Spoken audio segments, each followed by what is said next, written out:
In this video for Positive Maths, we're going to look at the laws of indices and how they apply to exam questions.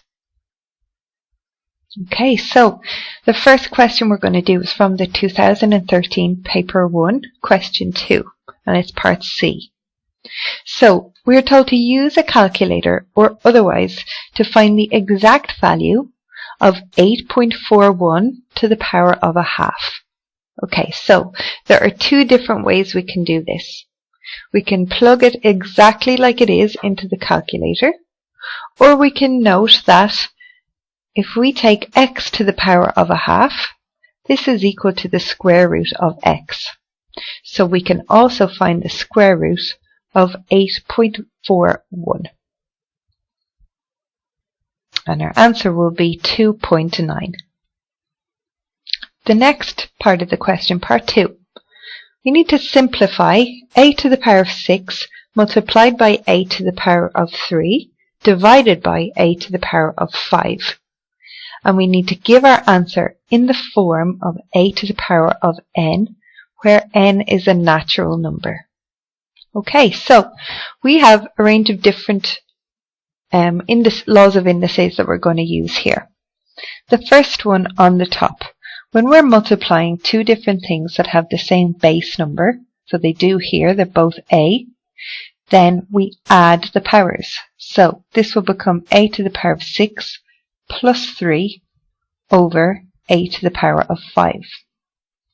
So we'll have a to the power of 9 over a to the power of 5. At this stage, our second law comes into play. And that tells us that if we're dividing two numbers with the same base number, then we subtract the powers. So we have a to the power of 9 minus 5. So we have a to the power of 4. So we have simplified it down to the smallest form we can. And we note that we have a to the power of 4. 4 is a natural number, so we know that that's okay. If we had 4, let's say we had minus 4 here, then we should know that that's incorrect because they said that n needs to be a natural number.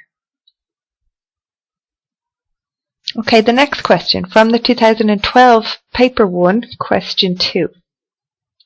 Write a to the power of 7 over a to the power of 3 in the form of a to the power of n, where n is a natural number. So the same as the last question. And then hence or otherwise evaluate 11 to the power of 7 over 11 to the power of 3. Okay, so two different parts here, but let's just talk about them together for a second. We know we have a to the power of 7 over a to the power of 3, and then here we have 11 to the power of 7 over 11 to the power of 3. So we'll complete the first part and see how it will help us with the second. Okay, so again, our law comes in here. That if we're dividing, then we subtract the powers. So 7 minus 3. And we get a to the power of 4. Okay, so hence or otherwise. We're going to really use the hence part here to solve this. We can therefore say that we have 11 to the power of 4. Because we're using the same rule as we did when we had the base number of a. So 11 to the power of 4, we'll put it into our calculator. We get 14,641.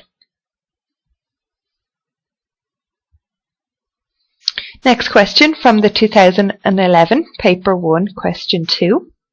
We want to write a to the power of 3 to the power of 2, again in the same form that they've been mentioning before. So we want to have the power of a to be a natural number.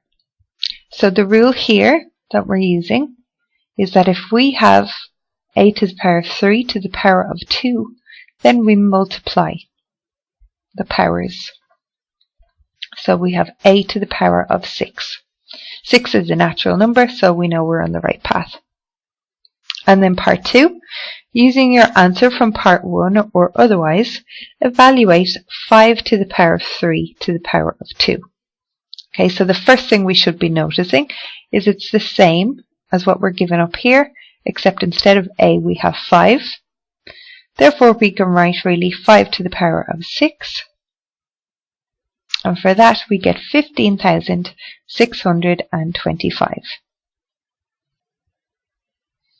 For more information, you can go to www.PositiveMaths.ie or email us at info@PositiveMaths.ie. You can also find us on Facebook and Twitter.